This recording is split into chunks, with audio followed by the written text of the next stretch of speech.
ब्रेकनंतर स्वागत। एक महत्त्वाची बातमी समोर येते। छत्रपती संभाजीनगर जिल्ह्यात सलग 2 दिवसांपासून अवकाळी पावसानं हजेरी लावलेली आहे।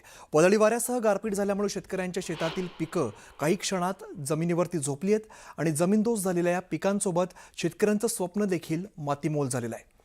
आम्ही जगायचं कसं? सरकार फक्त घोषणा करतं, प्रत्यक्षात काही मिळत नाही। आता लवकरात लवकर पंचनामे करून सरकारने मदत जाहीर करावी अशी तीव्र भावना या शेतकऱ्यांनी व्यक्त केली आहे। छत्रपती संभाजीनगर तालुक्यामधील पळशी परिसरात आहे आणि माझ्या मागे जे पीक दिसतंय ते शेत नसून शेतकऱ्यांच्या स्वप्नांचा चक्काचूर झालेलं हे चित्र आपल्याला पाहायला मिळतंय। खरं तर कालपर्यंत या अशा पद्धतीने हे पीक उभं होतं आणि शेतकऱ्याचा संसार या पिकावर होता।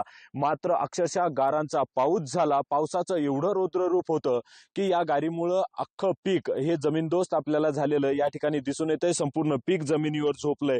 माझ्यासोबत काही शेतकरी आहेत, त्यांच्या व्यथा त्यांच्याकडनं जाणून घेण्याचा प्रयत्न करूया। काय सांगाल काका, हे कालपर्यंत हे पीक अत्यंत सोन्यासारखं डोलत होतं, आज ही परिस्थिती? 2 दिवसामध्ये गारपीट झाली, सोसाट्याचा वारा झाला। उभा असलेलं पीक 4 दिवसापासून गहू काढण्याकरता मशीन बघतोयस, मशीन भेटना, वातावरण बदललंयस, न भेटता आणि शेवटी आज ह्या पिकाची ही परिस्थिती झाली आहे। काय करावं हेच काही समजणार नाही आता।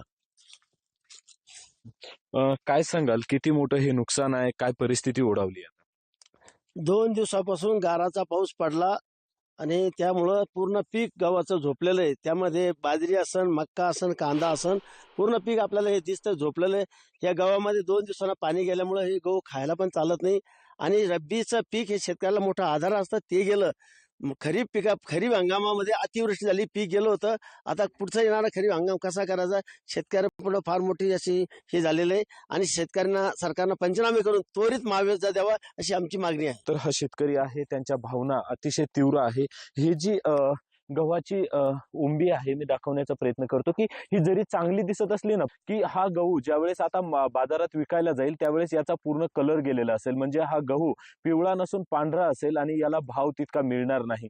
त्यामुळे कधीतरी आता 1 ते 2 दिवसात हा गहू शेतकऱ्यांच्या घरापर्यंत जाणार होता, त्यांच्या ताटात तो जाणार होता आणि त्यातच गारांचा पाऊस आला आणि शेतकऱ्यांचे सर्व स्वप्न चक्काचूर झाले। त्यामुळे तीव्र भावना शेतकऱ्यांच्या आहे आणि या शेतकऱ्यांच्या भावना समजून आता सरकारने लवकरात लवकर पावलं उचलणं गरजेचं आहे।